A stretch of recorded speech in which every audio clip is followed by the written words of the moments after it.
So thank you. It's a privilege to be here among this community. I feel very at home here. And it's a regrettable privilege to be able to share with you some insights from what is now 40 years of studying humanitarian crises. This is a very dark time. And if there's a silver lining to these dark clouds, I think it's the growing public awareness about famine and how famine is a mass atrocity, something that this generation perhaps needs to or is rediscovering. So now that we've all had lunch, let's talk a little bit about hunger. So my title is Famine, What's in a Name? And never in recent history has the word famine, at least the English word famine, carried such weight. The power of this word is such that governments and some international agencies engage in all manner of manipulations and concealments to avoid having to use it. And it's important because after decades in which famines were declining in numbers and in lethality, and indeed, even a few years ago, it was reasonable to assume that famines could be eliminated entirely in the near future. They have made a dreadful comeback. So for 2 generations, we have hardly, if at all, seen any mass mortality events, great famines in which hundreds of thousands of people perish from hunger and disease within a short period of time. But a famine of such a magnitude now seems inescapable in Sudan today. And I fear that the threats are increasing elsewhere, even while the humanitarian system as a whole is creaking through lack of resources and perhaps more disturbingly, through a collapse of what appeared to be a moral consensus that mass starvation isn't acceptable. Now, the power of the word famine in international discourse today is partly a testament to the impact of the metrics of the Integrated Food Security Phase Classification System, the IPC, with which we're all familiar, and its definition of famine, which was adopted some 20 years ago. Now, when I started my career in this business in the 1980s, we diagnosed famines by rule of thumb, like fires and floods. They were unmistakable once seen, but subjectivity lurked within.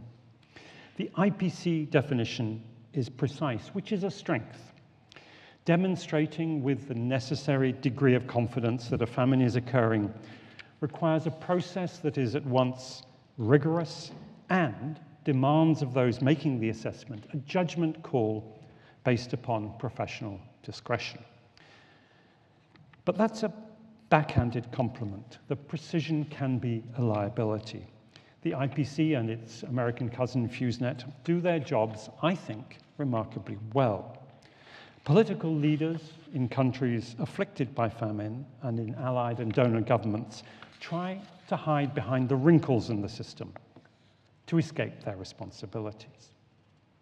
Now, as I'm sure everyone here knows, the IPC definition takes as its frame a geographical area within which 20% or more of the population suffers from extreme lack of food, global acute malnutrition exceeding 30%, and a crude death rate, mortality rate of 2 per 10,000 per day.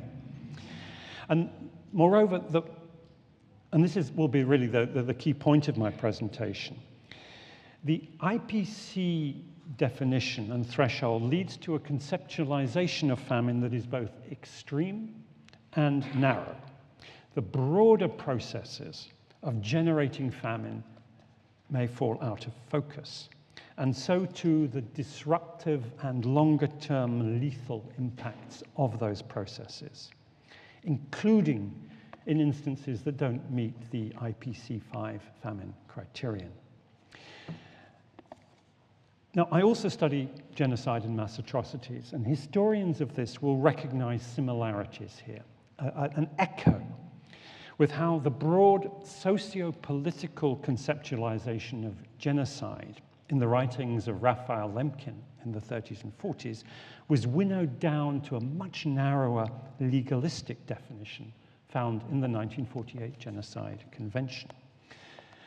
And you'll also hear echoes of how genocide came to be recognized in popular conception, though not in law, as the crime of crimes, with the implication that war crimes and crimes against humanity are somehow of lesser concern, which of course in law and in ethics they are not.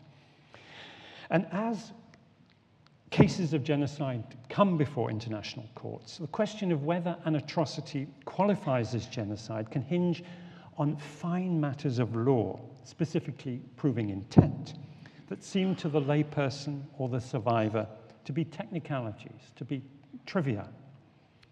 Now, we shouldn't blame the lawyers for the shortcomings of international criminal law, and neither should we fetishize prosecutions of the crime. Bringing a charge of genocide to a court is a very high-stakes exercise. However reprehensible the accused may be, it may be very difficult to get a conviction.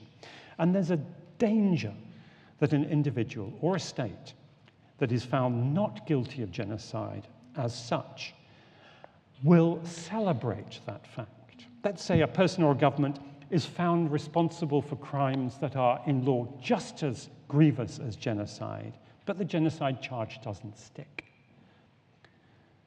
The accused and their supporters will celebrate the acquittal. The survivors and the campaigners will be dismayed.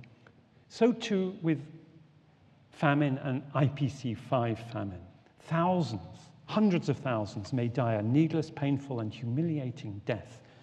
But if it's not famine, it doesn't seem to matter so much. And here I think there's a key point that words, the vocabulary that we have, fails to grapple, to capture the human experience in these circumstances. It fails to grapple with the fact that we have situations, as I was just discussing with Les earlier, where children can die of fright, literally just of fright, where people, survivors of sexual violence, can believe that their entire person and their future is shattered. We don't have the crime of killing the future. So this relates to the wider public policy problem that as soon as a particular indicator is adopted as a benchmark, that indicator's meaning shifts. And it speaks to the propensity of those in power who want to not make a decision or hide from making a decision, to hide behind technocratic details. The key point is that however good a system we have, the political masters responding to that system is the key issue. So let me look briefly at the background to the development of the IPC. It was created some 20 years ago because humanitarian agencies needed standardized food insecurity metrics for standardized programming responses. They needed to justify to donors. And they needed to explain to recipients, and more importantly, to non-recipients, to explain, for example, in Somalia, why one community was getting less than another community. And it wasn't because of clan identity or political leanings. The IPC arose from a prototype famine scale developed by Paul Howe and Stephen Devereaux. And it's interesting to look back at that, because the scale had three dimensions. It had magnitude, the total numbers stricken or died, a great famine of 100,000 or more, which is obviously not of great use in forecasting famine. You don't want to have to wait until that number of people are dying. There's intensity, the severity in a particular locale that was, of course, adopted. And then there's duration, this much neglected element, something I won't discuss, but maybe we could pick up. We need to be very disturbed by how many populations are in a permanent emergency, systemic precarity. The reason for the IPC, when it actually moved to being operationalized, the reason for it focusing on intensity was simple. It allows for finer tuned early warning. The prototype scale is very interesting. On intensity, it had 6 phases, 0 being normal, 1 to 4 resembling more or less those of the IPC. And the term famine made its entry in prototype phase 3, which was more or less equivalent to IPC emergency phase 4, when excess deaths are 1 per 10,000 per day, and a global acute malnutrition of 20%, so quite significantly lower than the IPC 5 threshold. And levels 4 and 5 of the prototype scale were severe and extreme famine conditions with much higher crude death rates, which are in fact plumbed depths that are only plumbed in the most atrocious camp situation. And there were 3 reasons behind the reasoning for having a lower threshold of famine. 1, children are already dying. 2, famine is an event, not an event, it is a process, and it is underway. It cannot be turned around just like that. And spurring action, early action is essential, and policymakers only seem to respond when you use that F word, so let's use it early. Now, in the event IPC, the IPC restricted famine to phase 5, with all those indicators demonstrably at that particular level, otherwise it being, quote, merely catastrophe. And I think what has happened is the trap foreseen by Paul and Stephen some 20 years ago has been fallen into. It's led to a situation in which widespread and protracted phase 4 emergencies can generate levels of excess deaths that qualify as a great famine, 100,000 deaths or more. In South Sudan, almost 99% of the excess deaths in 2014 to 2018 occurred in IPC phases 3 and 4. Only a small minority in the 2 counties that descended into IPC 5 when they were in that phase. In Yemen, excess deaths are in the hundreds of thousands without any places being diagnosed as being in famine. And the requirements for determining IPC 5 famine generates these incentives for governments and indeed some international agencies to find ways of not gathering evidence. A case in point being Tigray, Ethiopia, July 2021. The Famine Review Committee of the IPC reported that famine was likely, in fact, inevitable in a worst-case scenario of continued conflict and lack of humanitarian assistance. And that scenario unfolded, and the Ethiopian government permitted no additional data to be gathered. And that government, and to its undying shame, the country office of the World Food Programme, interpreted absence of evidence to be evidence of absence. The crime of mass starvation was perpetrated with impunity. We don't have an accurate figure for those who died and those whose deaths should be laid at the door of those who failed to respond, but it is upwards of 100,000. The IPC did its job. And just as lawyers who tell the public that crimes against humanity and war crimes are no less egregious than genocide, so too those who work with the IPC insist there is no binary famine, non-famine distinction. And the absence of a famine declaration is no reason for complacency. But nonetheless, this message is not heard at the high level. So that if, for some reason, we have a catastrophe or an emergency but no declaration of famine, it is considered a success, even if hundreds of thousands die. And I worry that the incentives for suppressing information are increasing. And perhaps what is surprising about Gaza today is that information, albeit limited, does remain available, and Israel has not challenged the IPC. I think that's simply an indicator of the sense of impunity enjoyed by the government of Israel. It doesn't even try to deny the harms it is inflicting. Those points refer to intensity or gravity. Let me make a few points about the breadth of the definition. We can easily lose sight of the holistic nature of famine as an experience. The title I gave to my first book on famine, a reworked version of my doctoral dissertation, was Famine That Kills. And this was drawn from the indigenous famine scale of the people of Darfur, where I did my fieldwork in the 1980s. The point being that there were famines that didn't kill. And the main thing that I wanted to show in that book was that the people who endured famine had a more profound, a more sophisticated understanding of it than outsiders. The book was structured around chapters that dealt with hunger, death, destitution. Hunger and death, relatively straightforward. But destitution was complex. It wasn't just livelihood coping strategies. It was also to do with preserving social capital, with preserving dignity. I described the central goal of people in the throes of famine as trying to sustain a dignified, respectable way of life. My later research switched to those who perpetrate famine for political, economic, and military reasons. And my field work was a sort of elite ethnography amongst the war criminals in the negotiations that were ongoing across the Horn of Africa. And it's only recently, as famines that have made a comeback, that I've come back to the question of how people who survive famine give meaning to the experience. My entry point for this was transitional justice after mass starvation, how those episodes are memorialized. And one of the striking things I found was quite how long it takes for the trauma to be recognized. In Ireland, more than 100 years. In Ukraine, 2 generations.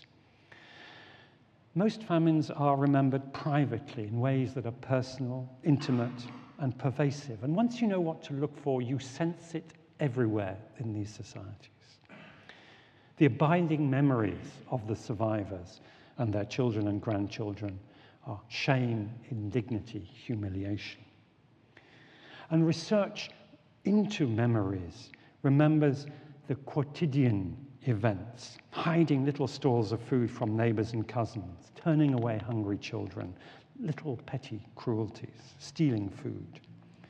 Famine is a social experience, or to be precise, an experience in which social values are strained, even broken. The Russian sociologist Petrim Sorokin, who experienced famine in the early 1920s, only felt able to write about hunger 50 years later.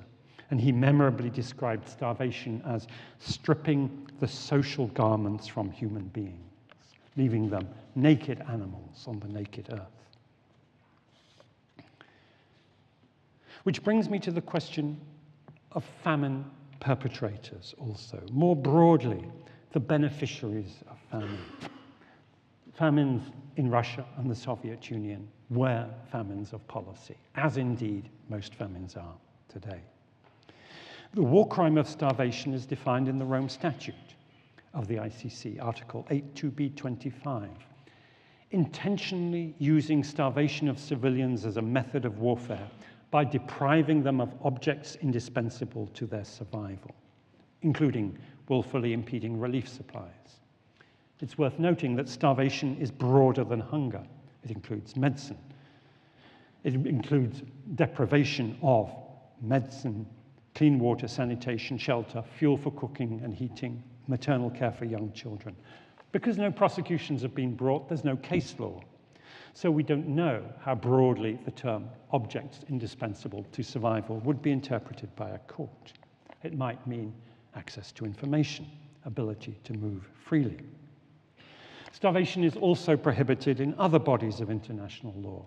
The war crime of extermination by starvation, the Genocide Convention, international humanitarian law. Collectively, we can call these starvation crimes. The Genocide Convention prohibits deliberately inflicting on the group conditions of life calculated to bring about its physical destruction in whole or in part. And this differs from other starvation crimes in that the Genocide Convention enables states to bring cases against other states at the International Court of Justice, not individual cases at the ICC. And the ICJ may, probably without knowing what it was doing, have brought famine into jurisprudence. Nowhere in the law is there a definition of famine as such. We just have prohibitions on specific actions.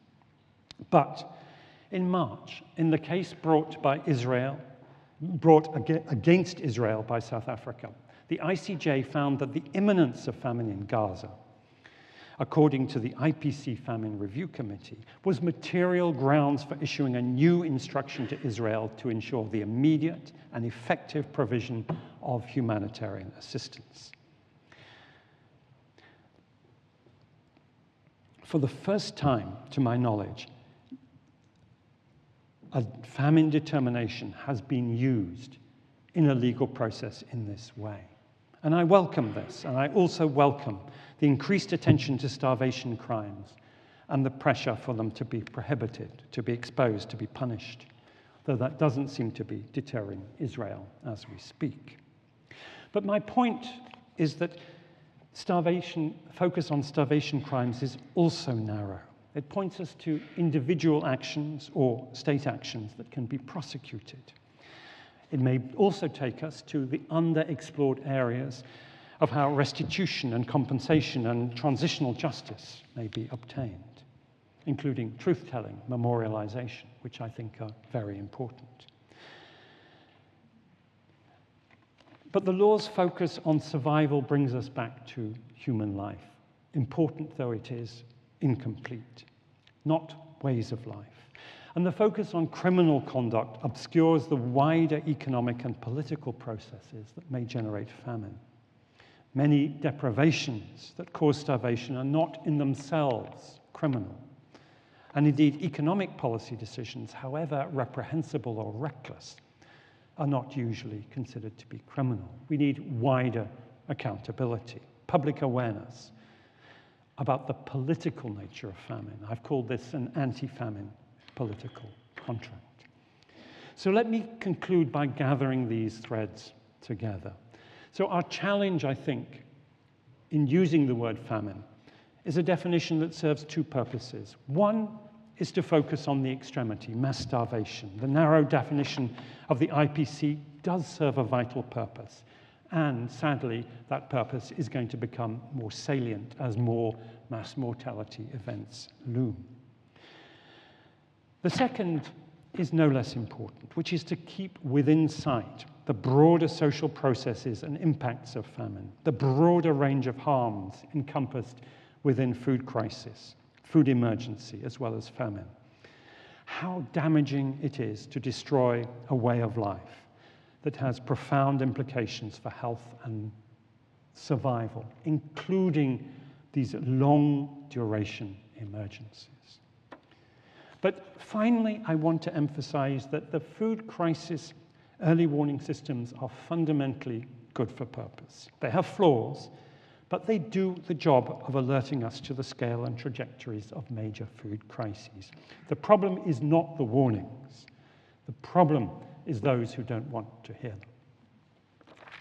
Thank you.